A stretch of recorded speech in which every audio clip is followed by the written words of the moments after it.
Hey guys, what's up? It's me, Josiah again. Two freaking videos this evening. First is Wing Chun night. Now it's current event night. What's the current events right now? Let's face it, that okay, with this thing that happened in the Middle East with Jerusalem, if I'm right, and people are getting nervous because we killed the top official for Iran, and Democrats said, "Oh, we killed somebody who's important." Yes, he was important. This guy was a body stacker. My term is a general. He served in the Iran and Iraq war during the wars against Iraq, and he rose to be part of the Iranian Revolutionary Guard. So this guy's a badass, okay? And he's supposed to travel to Saudi Arabia to negotiate peace, and the U.S. took him out. You know why? Remember the embassy thing that happened in Iraq? Well, whose fingerprints was on it? Him. Scary, huh? He looks so innocent. Oh, it looks like Sean Connery. Well, this guy's real bad. We call this that he plays like, oh, I'm holy and peaceful. No, this guy probably we call this that we call this responsible for a lot of deaths during the war. Also, someone's an intelligence asset. Also, we call this. You never know. He might be working both sides, but you never know. People like him are always interests. You never know. Also, that we call this that what's this Imagine if this guy took over the Iranian government. See how much danger it is? And Democrats are like, oh my gosh, they're somebody. You know why? Because the Democrats and Obama gave them money, and this is one of those guys that I think he knows. Like, yeah, you gave us money because to pay us from not blocking the streets. Well, too bad, Here now, this guy is dead. To dead. We call this that. We might have a war in Iran. And here's the thing: children, we call this college kids, and freaking out. Oh my gosh, I'm gonna get drafted in the war.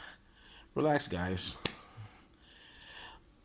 you know, there's been a war in that area for a long time, and also, for each president or for each leader that leads a country, there's also there's also one officer or one general that will do his best at that, not to start a war, and he will just say, "Hey, we call this that, we're not gonna go to war. It's bad timing." So probably that we call it after this attacks and missiles to that. Somebody on the other side of Iran will say they will like an officer will there or an officer in America like that or an official advising Trump will say, hey, let's cool our heels. And somebody in the Iranian government will be saying the same thing. Hey, let's cool our heels. Okay, you lost one guy, and then you want to incinerate the whole world because of one guy. See that? That's the thing, the crazy world, and especially in that area, that's a tinderbox. You know why? It's the Middle East. It's the trade route. China's vying for that area, also because we can put the pipeline there, and also the Silk Road, and that's a very hot contested area. Whoever controls that area controls power and money and access to unknown riches. And people say, "Oh, our imperialistic United States may be doing it." Well, name me one country on earth that give foreign aid to different worlds. The United States is not perfect. Okay, the Roman and British Empire was. They're not nice people also, but they did. They conquered the world and brought civility and education. Alexander the Great did that. We call us that. He was a great leader. I call him the jock with a brain. But the problem with him is that he's also had potential. He was looking forward. He wants to unite an empire so he can gain power and bring people to his level, bring a Greek way of life. Same thing with America. That we're the number one country in the world. You know why? People come here. People come here and start a new life. We have women's rights over here. Because we have because of top education. Okay, our education system is not perfect, but if you live in India or in the Philippines, and that it's a very step up, and that's the thing. Because that if I was going to get control of this earth, I still want to be American because at least that we still have civility in our part. If Iran did that, Iran, beautiful country.